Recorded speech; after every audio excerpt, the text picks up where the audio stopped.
Hi guys, Shane here at Whelan Cameras, and this month we are looking at camera basics. This is how to use your camera and some of the main functions that you'll be looking at as you get to know it, okay? So there are 4 things you need to learn about your new camera: shutter speed, aperture, ISO, and white balance. And this week we're looking at shutter speed. I've set my camera to shutter priority mode, so that means that the camera's gonna work out everything, but I'm gonna tell it what shutter speed to use. And what I'm gonna do is I'm gonna take some photos of myself with these things. This is called poi, okay? So they're just little balls and they've got little colorful strings on them, all right? And I'm gonna spin them around at different shutter speeds to show you guys the effect. So here's the photo that I took at shutter speed of 125, and you can see there's a little bit of movement here. There's a blur happening in this photo with the poi, with the strings of the poi. It's a little bit fuzzy.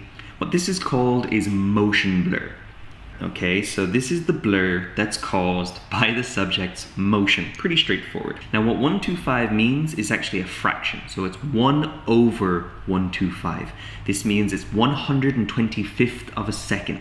That is how long the shutter opens on your camera to let light in. So light enters this for 125th of a second. So not a lot of time, all right? But in that little tiny fraction of time, it still caught quite a lot of movement. So for this image, I want to get less movement, so I brought my shutter speed up to 500. This again is 1/500th of a second, okay?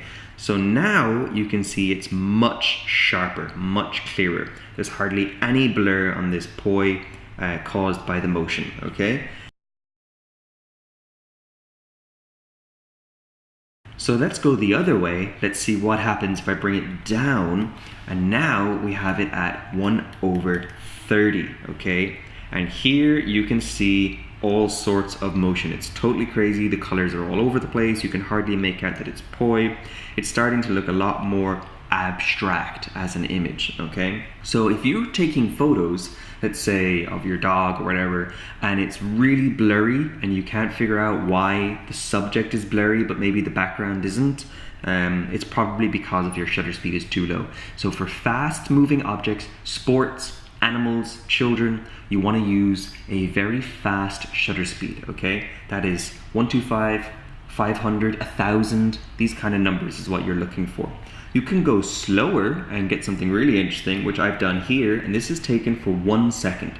So the camera opens the shutter for a whole second, which doesn't sound like a lot of time, but in the camera world it actually is. And here you can see some wild movement. You can barely make out the poi. I'm a blurry mess. It looks like I have no arms. Really, really strange image. So that's how you get slow shutter images.